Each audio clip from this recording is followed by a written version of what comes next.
Supreme court ಇರೋದು, high court ಇರೋದು ನ್ಯಾಯ ಕೇಳಕ್ಕೆ ಅಲ್ವಾ? ಅನ್ಯಾಯ ಸರಿಪಡಿಸಿ ಅಂತ ಕೇಳೋದಿಲ್ಲಪ್ಪ. ಎಲ್ರಿಗೆ ಕೇಳಬೇಕು? The cause of action arises in favour of Karnataka state.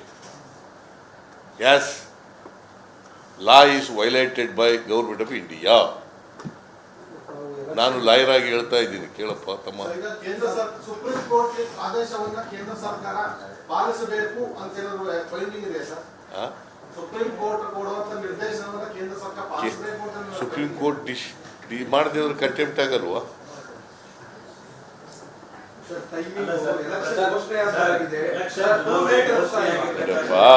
ನೀವು ಸುಮ್ಮನೆ ನೀವು ಲೀಗಲ್ ಆಗಿ ಮಾತಾಡಾಗಿದ್ರೆ ಮಾತಾಡಿ.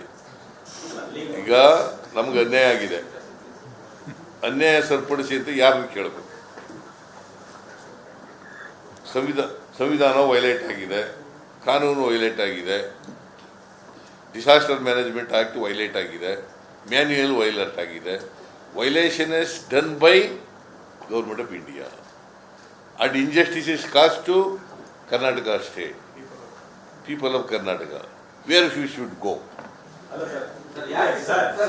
ಲೀಗಲ್ ಆಗಿ ಕೇಳ್ತಾ ಇದ್ದೀರಾ, ಲೀಗಲ್ ಅನ್ನೇ ಅವರು ಪೊಲಿಟಿಕಲಿ ಮಾಡಿ ಏನಾದ್ರೂ ಇದು ಪ್ರತಿಷ್ಠೆಗೆ ಬಿದ್ದ ನೀನು ಕೇಳಬೇಕಯ್ಯ, ಅದಕ್ಕೆ ನಿಮ್ಮನ್ನು ಕರೆದಿರೋದು. ಕೇಳ್ತಾ ಇದೀವಿ ಸರ್, ಪೊಲಿಟಿಕಲ್ ಆಗಿ ಮಾಡಿದ್ರೆ ಪ್ರತಿಷ್ಠೆ legality or constitutional violence cannot be a political one. Sir, timing election declare too late ನೋಡಪ್ಪ, ನಾವು ಇವತ್ತಾಗ್ಬೋದು ನಾಳೆ ಆಗ್ಬೋದು ಅಂತ ಕಾಯ್ಕೊಂಡಿದ್ದೀವಿ. ಡಿಸೆಂಬರ್ ತಿಂಗಳಿಂದ ಇವತ್ತು ತಾರೀಕು, ಡಿಸೆಂಬರ್ 20ನೇ ತಾರೀಕು ಅಮಿತ್ ಶಾ ಭೇಟಿ ಮಾಡಿದ್ದಾರೆ, 19ನೇ ತಾರೀಕು ಪ್ರೈಮ್ ಮಿನಿಸ್ಟರ್ ಭೇಟಿ ಮಾಡಿದ್ದಾರೆ, 23ನೇ ತಾರೀಕಿಗೆ ಮಾಡ್ತೀವಿ ಅಂತಂದ್ರು. ಇಲ್ಲಿವರೆಗೂ ಮಾಡಲಿಲ್ಲ. How long we should we wait? ಮತ್ತೆ ರೈತರಿಗೆ ನ್ಯಾಯ ಕೊಡಬೇಕಾ ಬೇಡ? ಈಗ ನನಗೆಲ್ಲ ರೈತರಿಗೆ ಅನ್ಯಾಯ ಆಗಿದೆಯಲ್ಲಪ್ಪ. 48 ಲಕ್ಷದ ಹೆಕ್ಟೇರ್ ಪ್ರದೇಶದಲ್ಲಿ ಕೃಷಿ ಬೆಳೆ ಮತ್ತು ತೋಟಗಾರಿಕೆ ಬೆಳೆ ಹಾಳಾಗಿದೆ, ನಷ್ಟ ಆಗಿದೆ. ರೈತರಿಗೆ ನ್ಯಾಯ ಕೊಡಬೇಕಾ ಬೇಡ?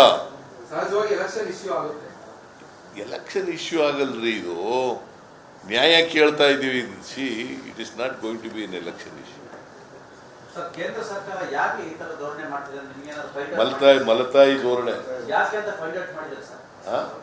ಯಾಕೆ ನಿಮಗೆ ಯಾರ ಹತ್ರ? ನಿನ್ನ ಹತ್ರ ಮಾಡಬೇಕು. ಕಣಿ ಹೇಳೋನ ಹತ್ರ ಕೇಳಿದಾಗೆ ಸರ್. ಈಗ ತಾವು ಮತ್ತೆ ಕೃಷ್ಣಗೌಡ ಸೆಪ್ಟೆಂಬರ್ ಅಲ್ಲಿ ಮಾಡಿದ್ರು, ಅಕ್ಟೋಬರ್ ಅಲ್ಲಿ ಅವ್ರು ಕೊಡ್ಬೇಕಾಗುತ್ತೆ, ಅಕ್ಟೋಬರ್ ಅಲ್ಲಿ ಪರಿಹಾರ ಅವ್ರು ಕೊಡಲಿಲ್ಲ. ಅಲ್ಲ, ನವೆಂಬರ್ ಕೊಡಬೇಕು, ನವೆಂಬರ್ 20 ಒಳಗಡೆ ಕೊಡಬೇಕಾಗಿತ್ತು. 5 ತಿಂಗಳ ಬಳಿಕ ನೀವು ಹೋಗ್ತಿರೋದು ಕೋರ್ಟ್ ಅವ್ರು ಕೇಳ್ಬೋದಲ್ಲ, ಅಲ್ಲ ಇಷ್ಟು ತಿಂಗಳು ಇದ್ದು ಈಗ ಯಾಕೆ ಬಂದಿದೆ ಅಂತ. Limitation limitation ಓದಿದ್ಯಾ? ಲಿಮಿಟೇಷನ್ ಎಲ್ಲಿದೆ ಇದಕ್ಕೆ? ಕೇಳಪ್ಪ ತಮ್ಮ, ಕೇಳಿಲಿ. Cause of action arisen now because we have waited patiently that government of India may take a decision. ಅನೇಕ ಸಾರಿ 2 ತಿಂಗಳು 3 ತಿಂಗಳು ಎಲ್ಲ ಕಾದಿದ್ದೀವಿ ನಾವು, ಅನೇಕ ಸಾರಿ ಕಾದಿದ್ದೀವಿ.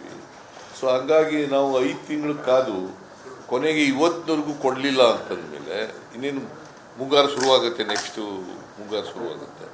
ಇನ್ನೂ ಕೊಡಲಿಲ್ಲ ಅಂತಂತಂದರೆ ಈ ಕಾಂಟ್ ವೇಟ್ ಫರ್ದರ್. ರೈತರು ಕಾಯೋಕ್ಕಾಗಲ್ಲ. ನಮಗೆ ರೈತರು ಒತ್ತಡ ಆಗ್ತಾ ಇದ್ದಾರೆ, ನಮಗೆ ಪರಿಹಾರ ಕೊಡಿ ಅಂತ. ನಾವು ತಾತ್ಕಾಲಿಕ ಪರಿಹಾರ ಕೊಟ್ಟಿದ್ದೀವಿ. ಇನ್ನೂ ಇನ್ಪುಟ್ ಸಬ್ಸಿಡಿ ಎಲ್ಲ ಕೊಡಬೇಕು ನಮಗೆ ಅಂತ ಹೇಳಿದ್ದಾರೆ. 4,600 ಕೋಟಿ ರೂಪಾಯಿಗೂ ಹೆಚ್ಚು ಇನ್ಪುಟ್ ಸಬ್ಸಿಡಿ ಕೊಡಬೇಕು ರೈತರಿಗೆ.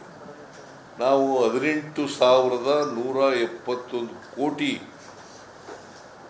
18,171 ಕೋಟಿ ಪರಿಹಾರ ಕೇಳಿದ್ವಿ. NDRF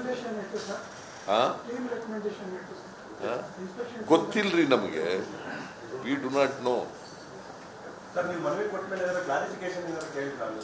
ಯಾರು ಏನು ಕೇಳೇ ಇಲ್ಲಪ್ಪ.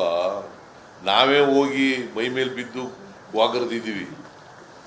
ಅಂದ್ರೆ ಅವ್ರು IMCT ಅವ್ರು ಬಂದಾಗ ಇಲ್ಲೇ ಸಣ್ಣ ಪುಟ್ಟ ಕ್ಲಾರಿಫಿಕೇಶನ್ ಕೇಳಿದ್ರು. ಅಲ್ಲಿ ಇಲ್ಲಿ ಅವರು ಸೆಂಟ್ರಲ್ ಟೀಮ್ ಬಂದಿತ್ತಲ್ಲ, ಅವ್ರ ಕ್ಲಾರಿಫಿಕೇಶನ್ಗೆಲ್ಲ ನಾವು ಉತ್ತರ ಕೊಟ್ಟಿದ್ದೀವಿ. ಪ್ರಮುಖ ಅದೇ ಈ ಥರ ವೈಲೇಷನ್ ಆಗಿದೆ ಗೌರ್ಮೆಂಟ್ ಆಫ್ ಇಂಡಿಯಾ. 1 ತಿಂಗಳಲ್ಲಿ ನಮಗೆ ಕೊಡಬೇಕಾಗಿತ್ತು, ಕೊಟ್ಟು IMCT ಟೀಮ್ ಮೇಲೆ 1 ತಿಂಗಳೊಳಗಡೆ ಕೊಡಬೇಕಾಗಿತ್ತು, ಕೊಟ್ಟಿಲ್ಲ. ಇವತ್ತು 5 ತಿಂಗಳಾಗಿದೆ. ಈಗ ಕೊಡಿಸ್ಕೊಡಿ, ನಮಗೆ ರೈತರು ಕಷ್ಟದಲ್ಲಿದ್ದಾರೆ ಅಂತ ಕೊಡಿಸ್ಕೊಡಿ ಅಂತೇಳಿ ಸೂಚನೆ ಕೊಡಿ. ಆ ಥರ ಅವ್ರಿಗೆ ಡೈರೆಕ್ಷನ್ ಕೊಡಿ ಅಂತ ಹೇಳಿ ಗೌರ್ಮೆಂಟ್ ಆಫ್ ಇಂಡಿಯಾಗೆ ಡೈರೆಕ್ಷನ್ ಕೊಡ್ರಿ ಅಂತ ಕೇಳಿದ್ವಿ. This is the prayer.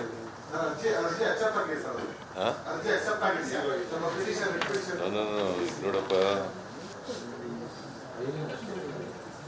Your case filing number so State of Karnataka versus Union of India is filed with diary number on 23rd. ಇದು ಕೊಟ್ಟಿದ್ದಾರೆ, ಫೈಲ್ ಆಗಿರೋದಕ್ಕೆ ಇದು ಕೊಟ್ಟಿದ್ದಾರೆ.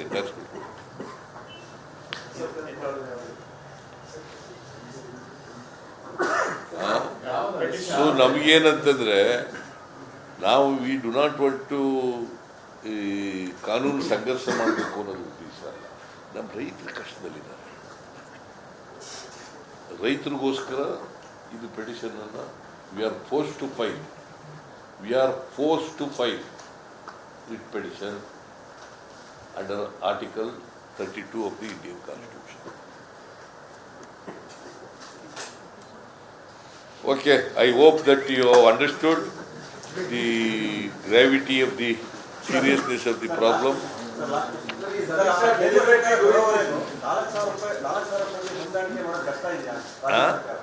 ಕೇಂದ್ರ ಸರ್ಕಾರ ತಡ ಆಗಿದೆ, ಸರಿ ತಪ್ಪಾಗಿದೆ, ಬಟ್ ಕೊಡೋವರೆಗೂ ರಾಜ್ಯ ಸರ್ಕಾರ ಹಣಕಾಸು ವ್ಯವಸ್ಥೆ ಮಾಡೋದಕ್ಕೆ ಕಷ್ಟ ಆಗ್ತದೆ. ನೀನು ಬರೀ ಇದೇ ಕೇಳ್ತಾ ಇದ್ದಿಲ್ಲ, ಯಾಕೆ ಕಷ್ಟ ಆಗಿದೆಯಾ? ಕಷ್ಟ ಆಗಿದ್ರೆ 500-650 ಕೋಟಿ ಕೊಡ್ತಿದ್ವಾ? ಕಷ್ಟ ಇದೆಯಪ್ಪ.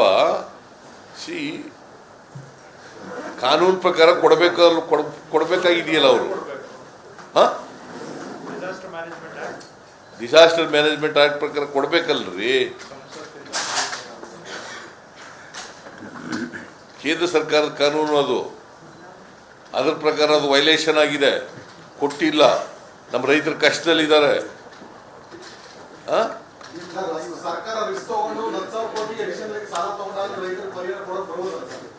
ರಾಜ್ಯಕ್ಕೆ ಅನ್ಯಾಯ ಆಗ್ತಾನೆ ಇರ್ಬೇಕಾ? ಅವ್ರ ಅನ್ಯಾಯ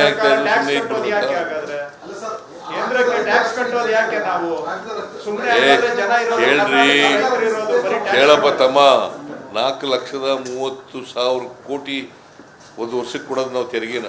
ಎಷ್ಟು? ಕೇಳ್ತಾ ಇಲ್ಲ.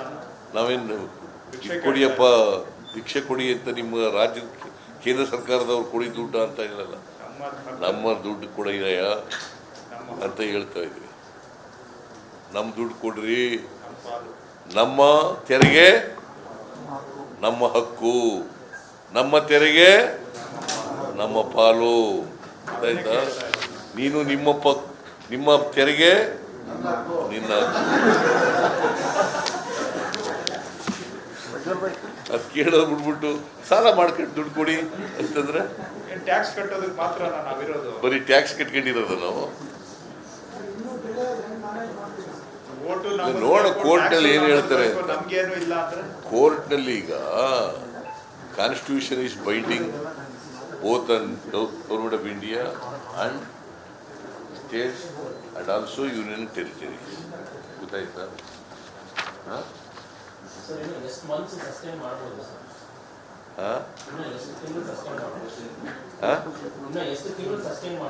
ಯಾವುದು? ಕುಡಿಯೋ ನೀರಿಗೆ ಮೇವಿಗೆ ಎಲ್ಲ ಕೊಟ್ಟಿದ್ದೀವಿ ನೋಡು. ಆಮೇಲೆ ಇನ್ನೊಂದು ಬರ್ಕಳಿ, ನಾನು ಹೇಳೋದು ಬರ್ಸ್ಬಿಟ್ಟೆ. ಈ 100 ದಿನ ಮಹಾತ್ಮ ಗಾಂಧಿ ಉದ್ಯೋಗ ಖಾತ್ರಿ ಯೋಜನೆಯಲ್ಲಿ 100 ದಿನ ನಾರ್ಮಲ್ ಡೇಸ್ನಲ್ಲಿ 100 ದಿನ ಕೊಡಬೇಕು ಅಂತ. ಬರಗಾಲ ಬಂದರೆ 150 ದಿನ ಮಾಡಬೇಕು ಅಂದರೆ, and it is a mandatory on the part of the government of India. ಇವತ್ತವರು ಕೊಟ್ಟು ಮಾಡಿಲ್ಲ.